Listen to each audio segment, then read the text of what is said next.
आज हम आपको कक्षा 10 फिजिक्स विद्युत चैप्टर का ये प्रश्न है, ये समझाएंगे। क्या दे रखा है प्रश्न में, क्या पूछा गया है, क्या ज्ञात करना है। ठीक है, चलिएगा क्वेश्चन पढ़ते हैं, समझाते हैं कैसे लगाना है, कैसे क्या क्या करना है। सबसे पहले लिखो कि दिया गया है।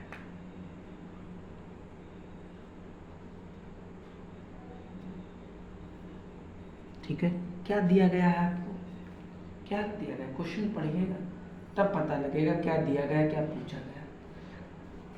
किसी 4 ओम, क्या लिखा, किसी 4 ओम मतलब R बराबर 4 ओम दिया है आपको। ठीक है, प्रतिरोध के प्रति सेकेंड क्वेश्चन समझो, प्रति सेकेंड t बराबर 1 सेकेंड। ठीक है, आगे लिखा है 100 जूल ऊष्मा उत्पन्न हो रही है, मतलब H बराबर, क्या लिखा है, जूल।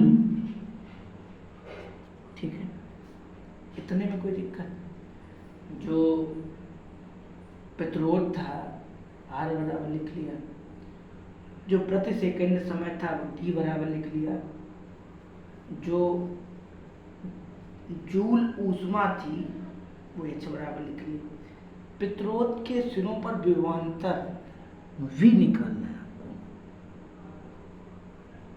V बराबर क्वेश्चन मार्क V आपके ज्ञात करना है। आपका सूत्र होता है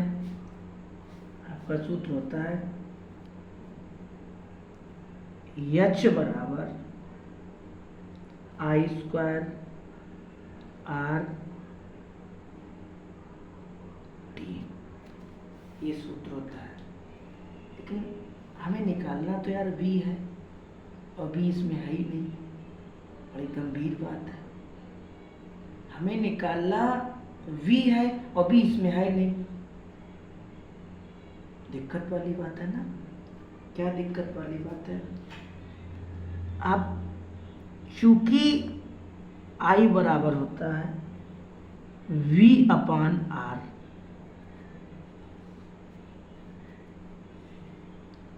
I बराबर क्या होता है, V/R।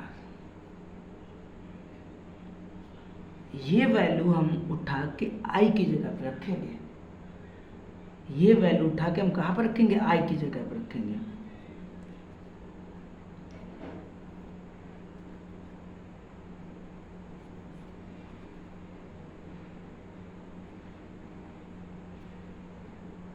कोई दिक्कत, वहाँ पे वैल्यू रख दी हमने। अच्छा, इसका स्क्वायर करोगे आप तो V² R² RT हो जाएगा। अभी फॉर्मूले चल रहा है, अभी सवाल नहीं होगा है आपका, इतनी बात समझ में आ गई। अच्छा, V² तो ऐसे लिखा हमने, अपान वाली R2 है ना,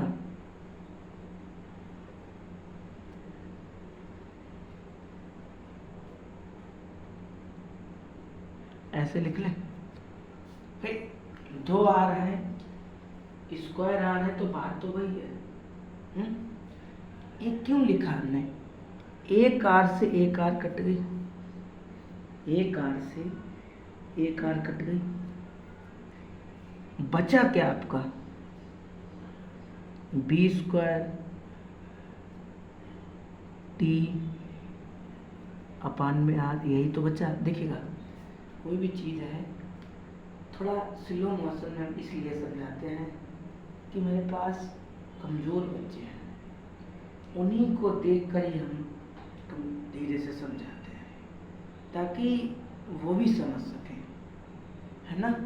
और उनसे मेरी गुजारिश है कि कि जहाँ पर समझ में ना आया करें वो स्टेप बताया जरूर करें, ठीक है। इतने में कोई दिक्कत। अगर हम इसके अपान में वन मान लें तो कोई दिक्कत, वन मानने से कोई दिक्कत नहीं है। इसका इधर गुणा करो, इसका इधर गुणा करो,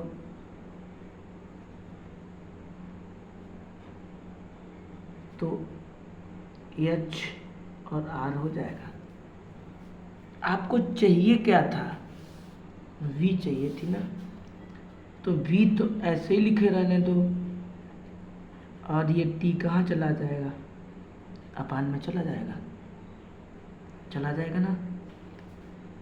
अगर हम इसका स्क्वायर हटाते हैं तब इस पे बेटा रूट लग जाता है,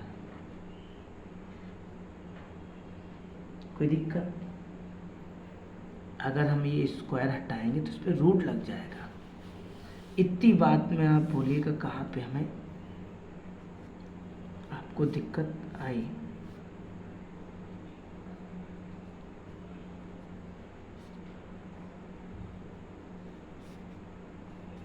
ठीक है, अब हम मान रखेंगे, हल करेंगे, हमारा आंसर आ जाएगा। ठीक है, चलिएगा चलते हैं क्वेश्चन की तरफ। H का मान क्या है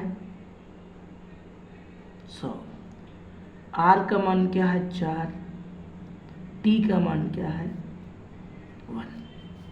कोई दिक्कत, यहाँ तक कोई दिक्कत नहीं होगी। एक बार बात को रिपीट कर रहे हैं हम। H का मान था 100 लिखा, R का मान 4 था 4 लिखा, T का मान 1 था 1 लिखा। अच्छा, गुणा करो तो 400 हो जाएगा, अपान में 1 है, 1 का भाग करोगे तो 400 ही तो रहेगा।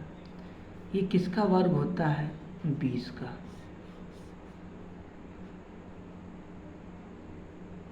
बी निकालना था आपको, बी लिखा है, इसका मतलब क्या होगा वोल्ट। इस कदर आपका ये आंसर आ गया। ऐसे आपको क्वेश्चन लगाना था। देखिएगा, हम चाहते तो सूत्र डायरेक्ट भी लिख सकते थे, लेकिन नहीं, क्वेश्चन में कुछ भी पूछ सकता है आपसे। यहाँ पे वो प्रतिरोध पूछ लेते, टी पूछ लेते, है ना।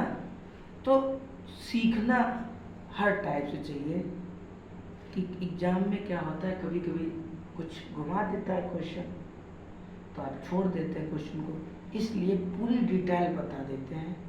एग्जामिनर कैसे भी पूछे आप करके आओ, एग्जामिनर कैसे भी करके पूछे आप करके आओ। तो ये क्वेश्चन बढ़िया था, और ये प्रश्न 2023 में आया था। ठीक है, चलेंगे, कोई मिलेंगे अगले वीडियो में, तब तक आप इसे फेयर कॉपी पे नोट कीजिएगा। और सुनिएगा एक बात, फेयर कॉपी अगर आप ना बना रहे हों तो फेयर कॉपी अवश्य बनाएं, क्योंकि पेपर के टाइम कितनी वीडियो आप देखोगे, मेरी है या किसी की भी देखोगे, वो नहीं हम कह रहे, किस किस की आप देखोगे, कैसे वीडियो देखोगे, इतनी आपकी कॉपी बनी होगी ना, तो आप तुरंत कहोगे हाँ ये ऐसे आया, ऐसे से ऐसे आया, तब आप समझ जाओगे एकदम। इसलिए कॉपी बनाना बहुत ज़रूरी है। ठीक है, मिलेंगे आपको कोई अगली वीडियो में, तब तक आप इस क्वेश्चन को फेयर कॉपी पे जरूर नोट करना, और हमें ये भी बताना कमेंट में कि कितने क्वेश्चन आप हमारे चैनल से अब तक लगा चुके हैं, कितने समझ में आए, कितने समझ में नहीं आए, ये भी बताना।